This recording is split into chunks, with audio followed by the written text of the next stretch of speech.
Ayun na nga mga kababayan, wala nang intro-intro. Kung bago lang ho kayo sa PH Update, isang like at isang subscribe. Masaya na ho tayo dyan. Sa mga gusto sumali sa ating community, yung join button, nandyan lang ho sa baba.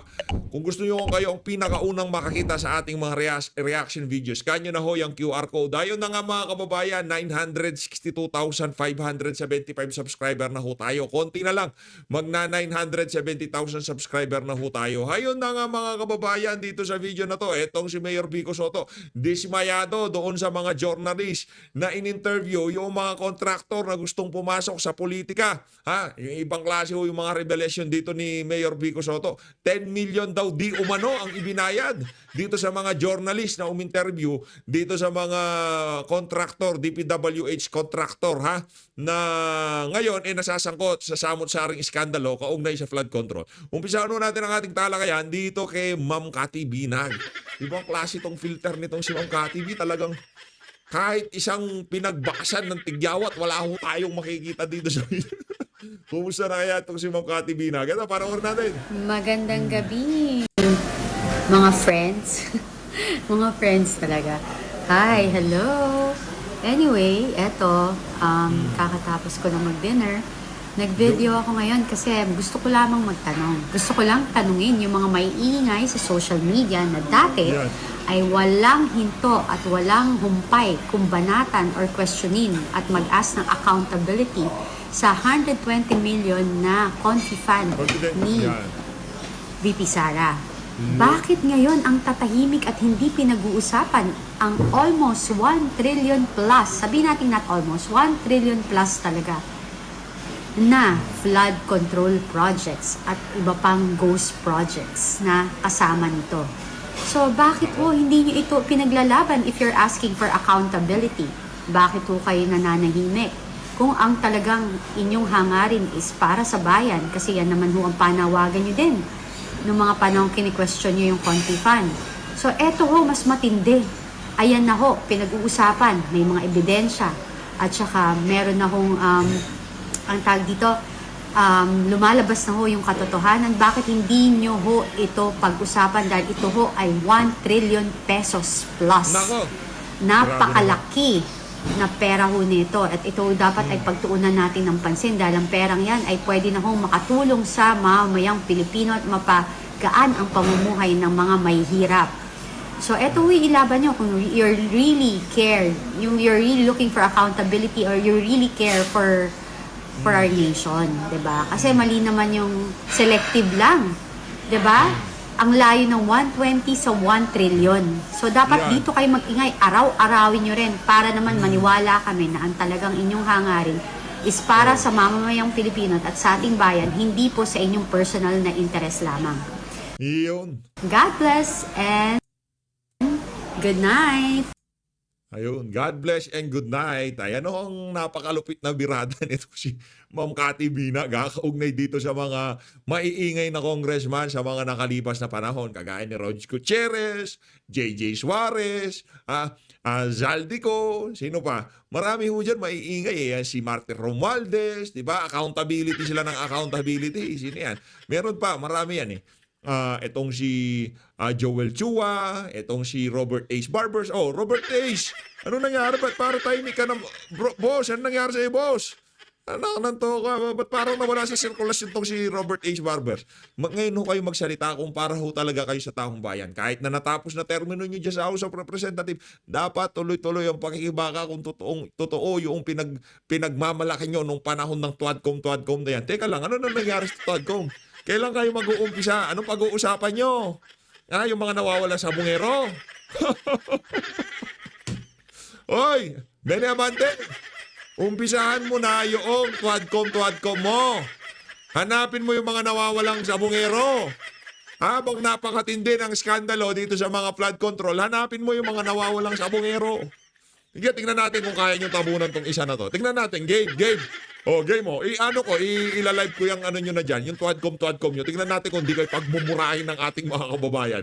Dito tayo ngayon bago natin pag-usapan ito kay Mayor Vico Soto, panoorin muna natin yung portion ng interview nitong si Julius Babao dito sa mag-asawang Diskaya. Ito. Ito mga kababayan, ibang klase ho pala to. Iba ko, akala ko pa naman for content lang talaga itong si Sir Julius eh. Hindi pong, okay, para ma-share natin, maging inspirasyon sa mga manunood ko itong buhay na mag-asawang Diskaya na to. Ibang klase yung mga kababayan. Ito, papanoorin natin to. Game. Sarap maging sikat. Anak ng to, isang interview pa, 10 minutes. Mamaya, pag-usapan nun natin. Game. Ano yung naging parang gateway para gumanda ang buhay ninyo? Nag-DPWH kami. Ano Wow. karaming kotse meron kayo? Parang personal use lang namin, nasa 30 plus na yata siya. 30 plus. 40. Grabe naman yan. Ba lahat yan? Yun, hindi na nga. Hindi na nga, kasi dami. So, mostly American car siya. Cadillac, Wow. white and black. Yung Lincoln Navigator. White and black. Black and white. Oh. White. Yeah. Black and GMC white, ha? Denali. So, black and white version din Denali, siya. ngayon. GMC Denali. Ngayon kayo madadali. Mga walang nga kayo. Nasa Grand Wagoneer. Hoy, next hearing ng Blue Ribbon, punta ka ha. Hoy, Sara Diskaya. Walang nga kayo ha. Punta kayo sa Blue Ribbon dahil hinahanap kayo ni Senator Rodante Marcoleta. Pinaship ko from Oh. From the US. From the US, ang dami sasakyan sa Pilipinas, kundi ba naman talagang mahihilig itong mga kontraktor na to. Sabagay, marami naman palang pera. Yumaman sila nung pumasok sila sa DPWH. Oh. Anak ng toka. Yung yung Diyos ng tadhana, ibang klase talaga magtrabaho. Sige, dahil malapit na kayong makarma, kunin niyo si Julius Babaw, magpa-interview kayo. Ilabas nyo lahat ng nalalaman nyo dahil gagamitin na sabay ng Pilipino sa inyo yan. Mga kababayan, kung meron mang mabibitay, dapat to, sama-sama yan, mga politiko, mga magnanakaw na kontraktor. Di ko sinasabing magnanakaw itong si Sara Diskaya. Di rin naman natin sinasabi na magnanakaw yung kanilang korporasyon o kumpanya na nagtatransact sa gobyerno, ha?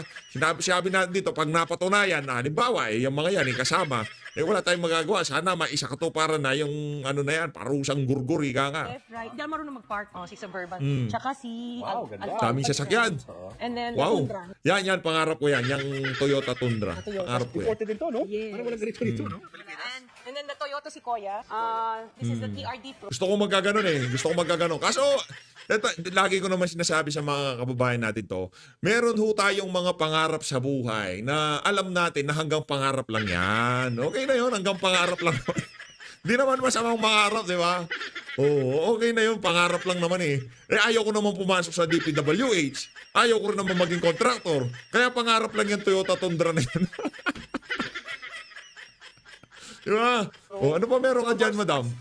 Tapos ito Wow. yung Stone, yung high-end niya. X5. Ang gaganda, tsaka oh. yung F-Paint na O, ano naman yan? Jaguar naman. Jaguar. Altero. Hindi natin Ano gaano to, trip hindi yung mga yan eh. Hindi na nag-reproduce to. So, Mercedes-Benz Oh. yan, GLS. Sa one of the Mercedes, S-Class, hindi natin trip yan. series Gusto ko natin yung pang-rugged, di ka nga, pang-balagbag. Benz. And then the Volvo XC90. Ayoko yan. Dati na unang bilhin. Nung nabili na namin siya, hindi ko na ginagamit. This is one of Oh, yaman ni ate, oh. Yung tipong pagka bumili siya ng sasakyan, para lang siyang bumili ng candy, eh, no? the most expensive Ano pa? purchases na kotse noon. Nabili namin. This is the autobiography Range Rover. Range Rover. The Evoque. Oo, gusto ko sana maliit lang. Tsaka yung kulay niya kasi gusto ko red. And then, Defender. Nakita ko to sa Dubai. Nakita ko Yan. sa magazine. Tapos sabi ko, Maganda yan, gusto ko maganda ito. yan, And then maganda. we have yung LM, yung Lexus. The higher end of Uy, Lexus, oh. Yes, the higher end of the Alphard. And of course, yung LC2. Yun, yung LC2, maganda yan. Maganda yung LC2 na yan. Isa rin sa pangarap natin. Pangarap lang naman. Diba, hindi naman masamang mangarap. Kaso, kagaya nga ng sinabi natin, di tayo magiging contractor sa DPWH at hindi rin tayo magtatrabaho sa DPWH. Kaya imposible natin makuha yan. And then sabi ko, Tuloy. gusto ko ng artista. Ang ganda ng Land Cruiser, oh.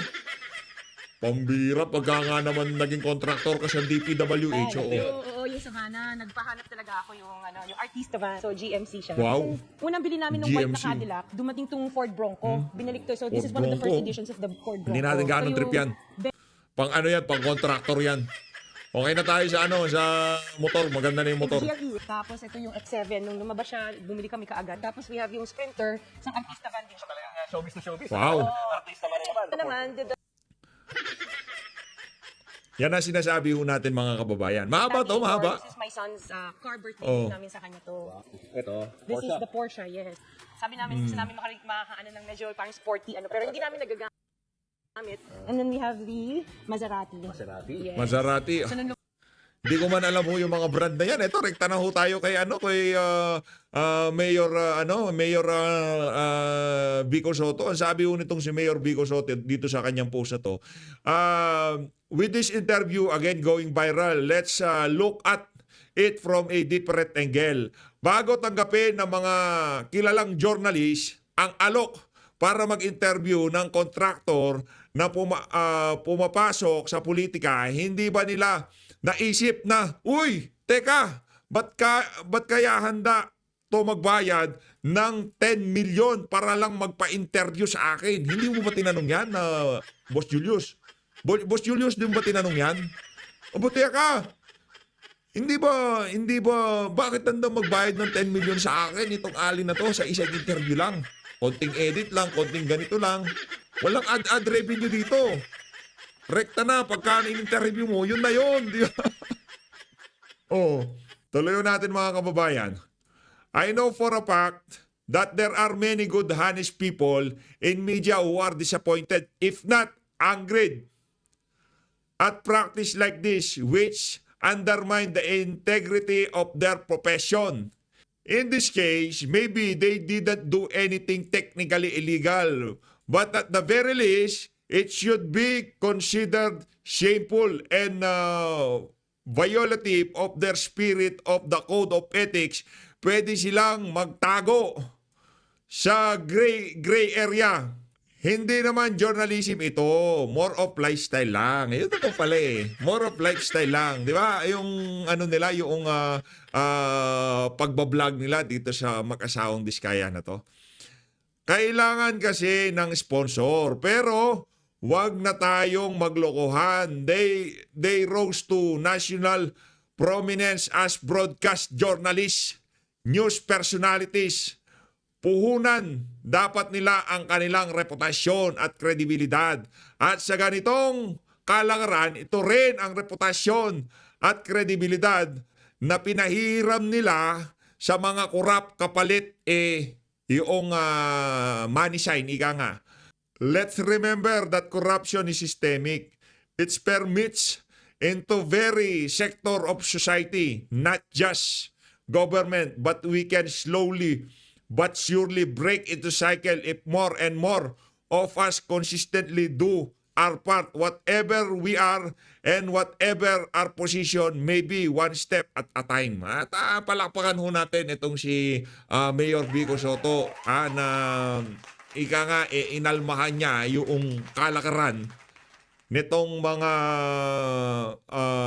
kesyo kung ilabas nila yung mga content nila parang lifestyle, pero sa katotohanan ho niyan kilalang mga journalist yung mga yan, kaya pagka sila naglabas, nag-interview ng kung sino-sino, parang yung credibility nila napapasa doon sa mga ini-interview nila. Panahon ho siguro ng kampanya to, at kung di tayo nagkakamali, gustong labanan itong si Sara Diskaya, itong si Mayor Vico Soto dyan sa Pasig City. Mausay naman yan si Mayor Vico.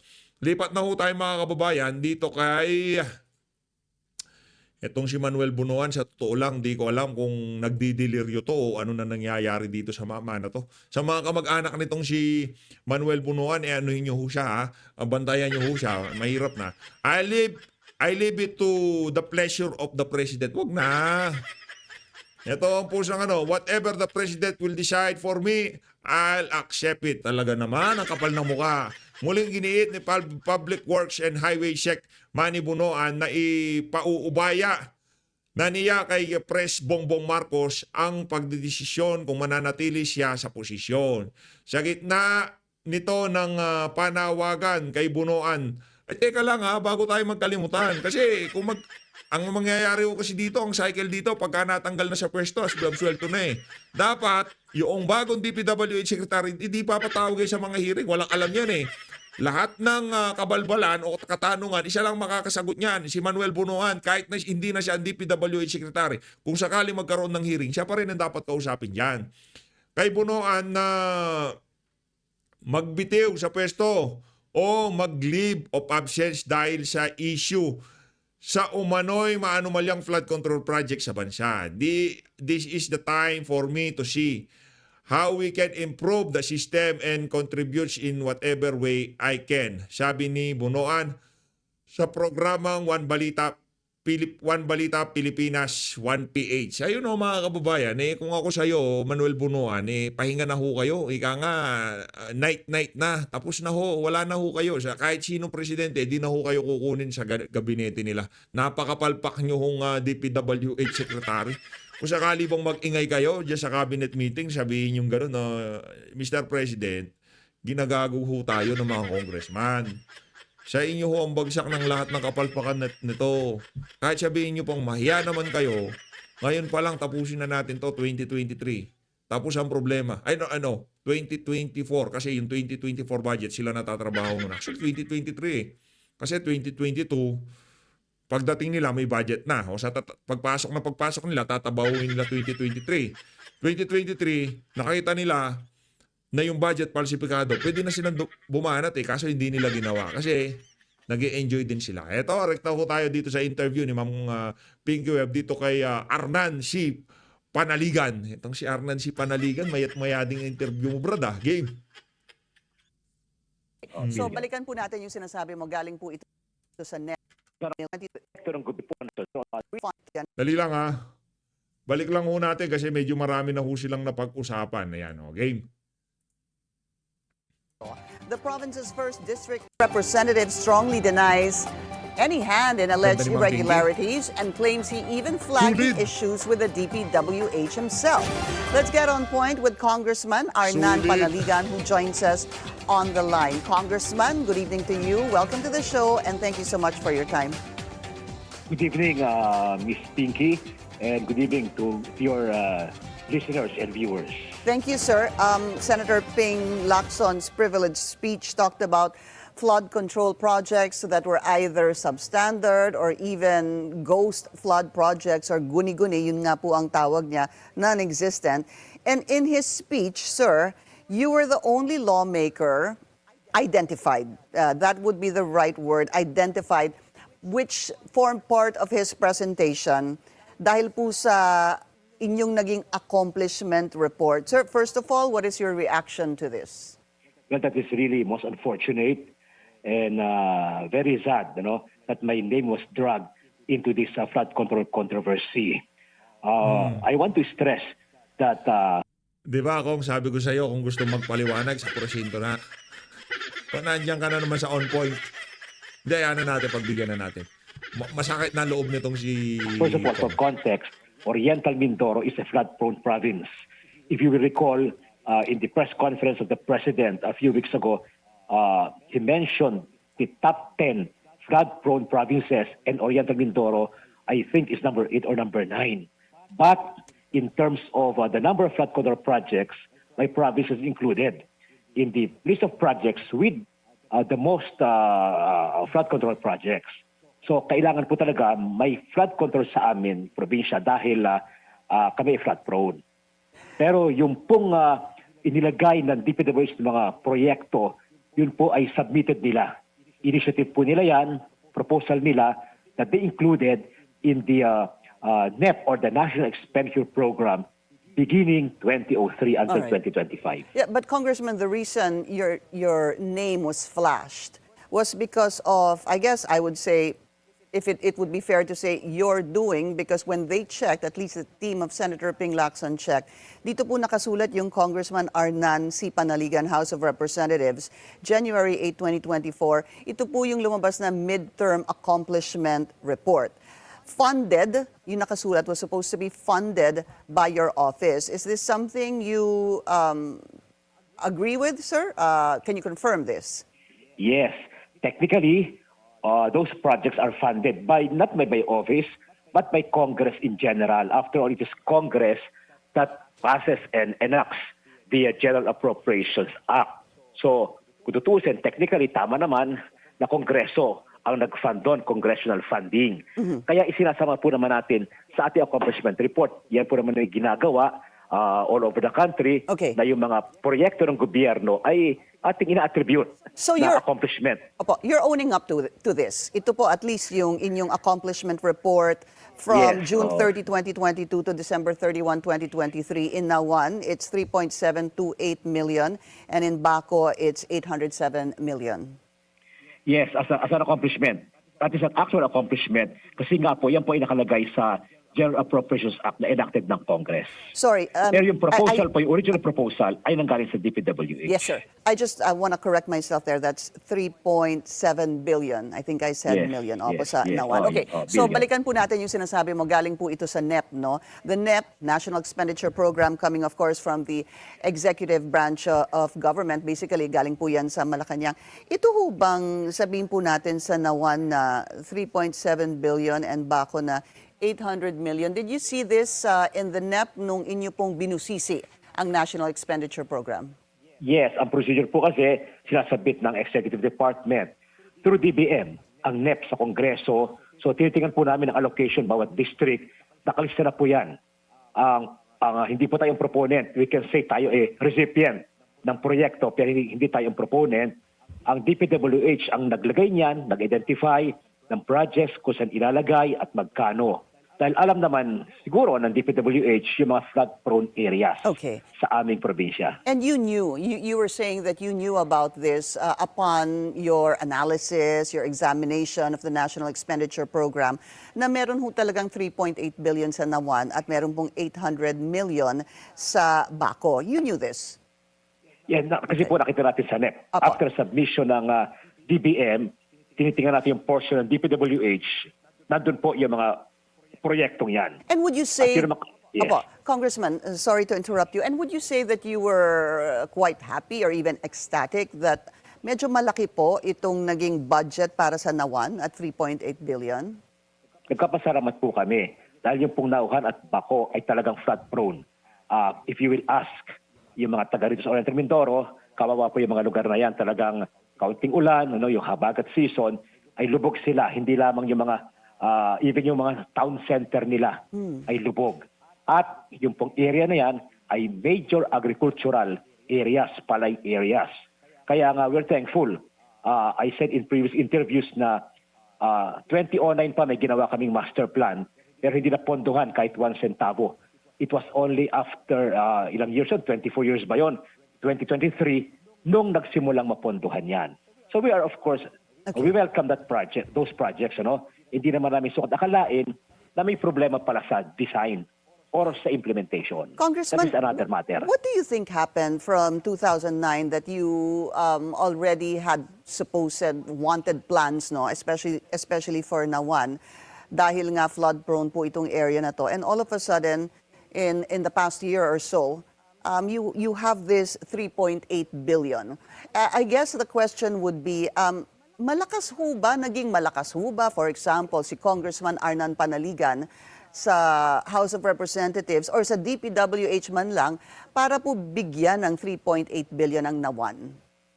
Hindi po natin masabi yan dahil sa matagal na panahon nga po, hindi na pondohan. Maaaring walang pera ang gobyerno noong mga panahong nagdaan or hindi napansin ng DPWH.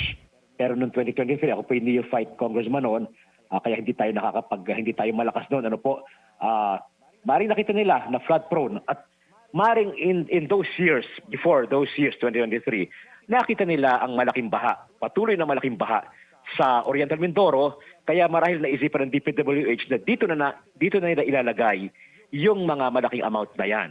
Kaya nga po, we welcome that kasi nga matagal kaming walang proyekto na flood control na ganyang kalaki. Congressman, Tingnan mo if you don't mind, pakiulit po yung inyong sinabi kanina. I didn't quite get that. Siguro sabi niyo po, nung mga nakaraan, hindi po ako malakas. How did you mean by that, sir? No. What I mean is, noong 2023, bago po akong congressman, hindi po wala po tayong lakas sa House. Tayo fight lang noon. Kaya wala po tayong capacity to lobby or to ask for that big amount. Ang aking pong point ay maring nakita ng DPWH na talagang flood prone na aming lugar, maybe before 2023, even 2023, nakikita nila na almost every year ay lubog ang mga bayang ito. So, maring naisipan nila na dito dapat ilagay ang mga flood control projects na malalaki. In 2023, what was the budget for Nawan for flood control projects, sir? Yung sinabi niyong neophyte Yes. pa lang kayo? Wala akong listahan ngayon, hindi ko dala nasa office sa Congress, but that's certainly substantial, Nasa billion siguro yon. Baka yun ay 1 billion. But those amounts, more than 1 billion, but those amounts are still not enough para gawin yung protection dike. According to the DPWH, 200 kilometers ng river ang kailangan malagyan ng dike, both sides. 200 kilometers. Yes, kasi ganun po kahaba ang aming mga ilog at karami. So, both sides pati po yon kasi hindi po pwede ang dike yung isang side lang. Kasi dapat protektahan ang both sides, yung mga Of course. barangay on both sides of the river. So, 200 kilometers daw. But according to the DPWH, nasa 35 or to 40 kilometers pa lamang ang na-accomplish nila. So, we can imagine yung malaking pera Mahaba-haba pa po requirement. yun. Sa ganyan, napakahaba pa po at talagang binabaha kasi mahaba Opo. po kasi yung aming ilog, yung Bukayaw River and Mag-asawang Tubig River are really massive rivers Yeah. na nagkokos ng baha sa amin every year na lamang. And I know in previous interviews, you were already explaining that the budget is really first nanggagaling po sa executive, which is the National Expenditure Program, pupunta po sa House, magkakaroon po ng Yan. House GAB, meron pong small committee doon at magkakaroon po ng BICAM. Ito pong perang ito, would you say categorically, in the, let's say, 2025 budget, sir, that there was no instance at all that you spoke to any maybe district engineer of the DPWH or any co-congressman na lagyan naman ng funding ang Nawan dahil grabe na ang baha? Wala po tayo nakausap na member ng BICAM. Dahil hindi po ako member ng BICAM in the first place. Kaya maaaring yung agency mismo na po-propose kasi normal naman yan na yung mga agencies, departments ay humihingi ng dagdag. Pag nakita nilang may ibang source, may ibang source ng funding, maaaring naglalabi sila sa BICAM. But not being a member, I cannot speculate kung paano dadagdagan ang mga pondo. Isa pa po, ang isang we have to stress also na pag na-aproba ng House ang budget, napunta po sa Senate yan. Tapos may conflicting provisions between the Senate version and Opo. House version, kaya nagkakaroon ng BICAM. Hindi po natin maalis na marami rin pong mga priority projects ang Senado. Yes. Pero di po nagre-request sa kanila. May mga governors, mayors, even barangay captains, alam ko, lumalapit po sumusulat sa mga senators for funding. At yun ang ilalagay marahil nila ng Senate sa version nila. At yun ang kinire-reconcile sa BICAM. I Understand. cannot confirm that dahil hindi nga po ako member ng BICAM. Yeah, I'll repeat my question, sir. My question was not that if you were a member of BICAM, nagkaroon ho ba ng pagkakataon na kayo mismo, dahil nga kailangan po ng inyong congressional district, hindi ho ba ng mga flood control projects? Ang tanong ko po, was there ever a time that you spoke to, for example, the DPWH, anybody there, or district engineer there, or even your co-congressmen or congresswomen, para po lagyan ng budget? Ito pong Nawan or ang Bako? Wala po akong matandaan. Definitely sa congressman, hindi po ako makausap sa fellow congressman. Mari ang naglagay niyan, proposal yan, initiative ng DPWH kasi nga po, marami rin pong request na dumarating sa kanila from mayors, from barangay captains, na seeking funding for various Right. projects, hindi lang po flood control. So maring yun po ang pinopropose ng agency sa BICAM. Pero ako personally, hindi po ako kumakausap sa mga congressmen for additional funding. Okay, so none. You can categorically say, sir, that you never asked for any funding for your congressional district for flood control projects, sir. Sa BICAM po, sa BICAM. Pero sumusunod tayo nung una, hindi ko lang matandaan.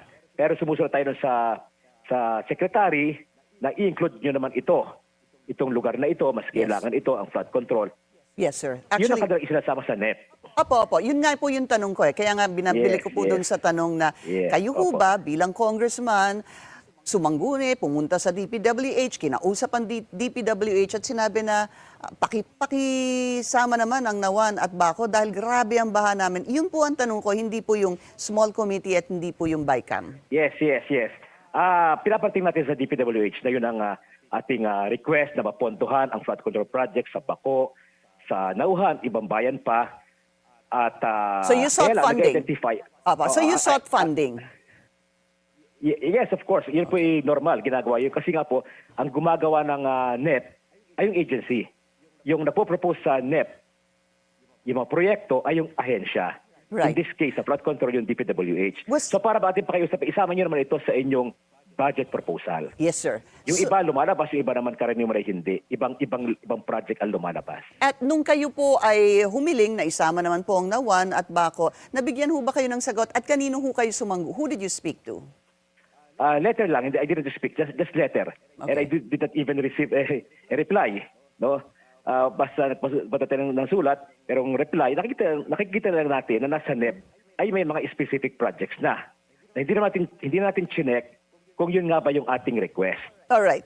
So, Ang mahalaga, mayroong project na ibinigay ang DPWH. balikan po natin yung accomplishment report, yung 3.8 billion sa Nawan. Galing po sa inyo ito, sa inyong accomplishment report. Ang sabi po ni Senator Ping Lacson, funds are overflowing where the people of Nawan remain submerged in floods. What happened? Into whose pockets did the taxpayers' money flow? My question, Congressman, is, dahil nga nandun po siya, part and parcel ng inyong accomplishment report, sir, what happened? At 3.8 billion at submerged sa baha yung mga kababayan natin sa Nawan, ano hong nangyari doon? Well, katulad po na sabi ko kanina, according to DPWH, 200 kilometers ng river bank ang kailangan lagyan ng dike. Hindi pa po na-close yung 200 kilometers na yan. According to highways, 35 to 40 or maybe 50 kilometers pa lamang ang lalagyan. Yung pong baha ay doon pumasok sa mga lugar na wala pang dike. Yung hindi po nalagyan na. Yes. Yung kulang pa po. Mahaba pa po niya. Kulang pa po yan. Kaya ngayon nagawa na, sasabihin natin, ba't ang laki? Billions, ano?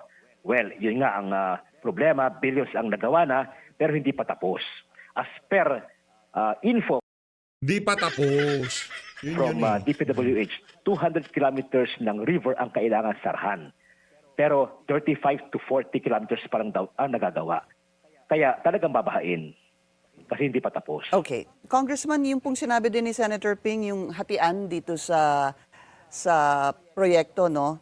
Ulitin ko lang po, 1% bond and insurance, 1% material testing, 8 to 10% daw contractors profit, 8 to 10% DPWH officials, 2 to 3% extra for district engineering office o yung tinatawag na reseta, 5 to 6% bids and awards committee, 20 to 25% politician or project proponent, and 0.5 to 1% commission on audit. How do you feel, sir, that there is a pie? Meron pong ganitong sinasabing hatian na sinabi ni Senator Ping Lacson that actually includes politicians.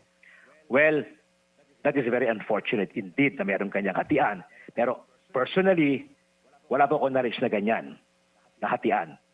Hindi po ako nakipag-deal sa mga contractors, so I have no knowledge of that hatian na scheme.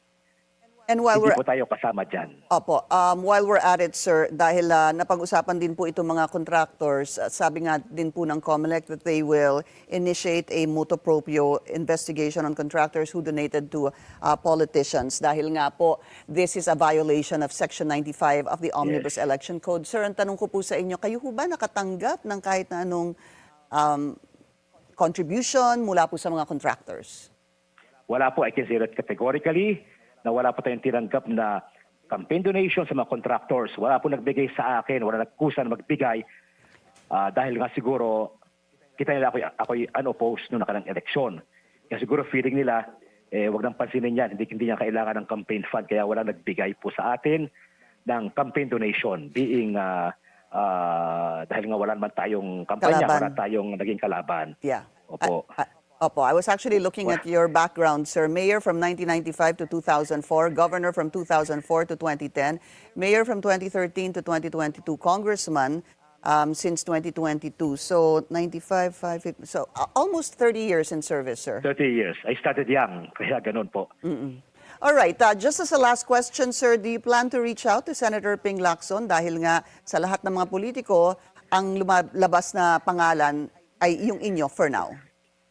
Yes, maybe. Hindi po naman Binamano ka lang naman na Brad, pero huwag kang mag-alala, marami ka pong makakasama. Hayun na nga mga kababayan, dito na una tatapusin ang ating reaction video. Ito naman si Ma'am Pinky, masyadong pinapakabay itong si Representative Arnan Panaligan eh. Darating ang panahon eh, hindi ba naririnig, minamayat-mayarin itong si Congressman, ano pangalan to? Congressman Toby Chanco, itong si Zaldico, di ba?